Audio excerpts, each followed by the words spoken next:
Education policy के तहत क्या सर वैकेंसी आएंगी कि मैं इस चीज को क्लियर करना चाहूंगा, बहुत क्लियरली बता दूं आपको मैं।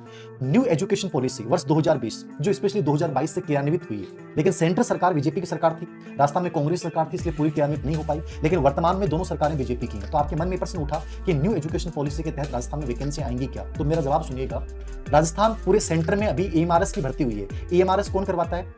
भारत का शिक्षा मंत्रालय, यानी जहां न्यू एजुकेशन पॉलिसी क्रियान्वित हो चुकी है। केवीएस की भी वैकेंसियां हुई हैं, अभी डीएसएसबी की वैकेंसी आई हैं। मतलब इन वैकेंसियों का जो पैटर्न रखा गया है वो वही पैटर्न रखा है जो आज से 3 साल पहले होता था। यानी न्यू एजुकेशन पॉलिसी के तहत वर्ष 2023 में कोई भर्ती प्रक्रिया नहीं हुई है जो खुद सेंटर सरकार ने क्रियान्वित की है। तो आपके मन में कहीं भी ये तनिक भी संदेह नहीं होना चाहिए कि सर राजस्थान में न्यू एजुकेशन पॉलिसी को लागू किया जाता है तो जैसे बाल वाटिकाएं स्थापित कर रहे हैं, स्थानीय भाषा को प्रोत्साहित करना है, ठीक है, स्कूल का जो संस्थागत ढांचा उसको बदलाव करना है। वैकेंसियों की प्रक्रिया ऐसा है कि न्यू एजुकेशन पॉलिसी के प्रावधान जो होते हैं वो 3 से 4 साल में क्रियान्वित किए जाते हैं। और अभी फिलहाल मुझे लग नहीं रहा कि राजस्थान सरकार की तरफ से ऐसा किया जाएगा, क्योंकि सेंटर की सरकार ने अभी तक इस पॉलिसी के तहत कोई भर्ती नहीं करवाई है। तो अभी जो पैटर्न चलेगा मेरे अनुसार पूर्व पैटर्न ही रहेगा। और यदि ज्यादा होता है तो भी क्या होता है, केवल एक इंटरव्यू या डेमो क्लास जुड़ती है, लेकिन रिटर्न तो आपको होना ही है, वो करना ही है। तो न्यू एजुकेशन पॉलिसी के तहत मुझे नहीं लग रहा हाल फिलहाल कि वो भर्ती प्रक्रिया में कोई बड़ा बदलाव आपको देखने का मिलेगा। आपकी जो पूर्व प्रोसेस के साथ भर्तियां थी उसी के तहत होंगी। तो इस सवाल को आप दोबारा मत पूछिएगा, आती हैं तो उसके अकॉर्डिंग अपन सुधार करेंगे,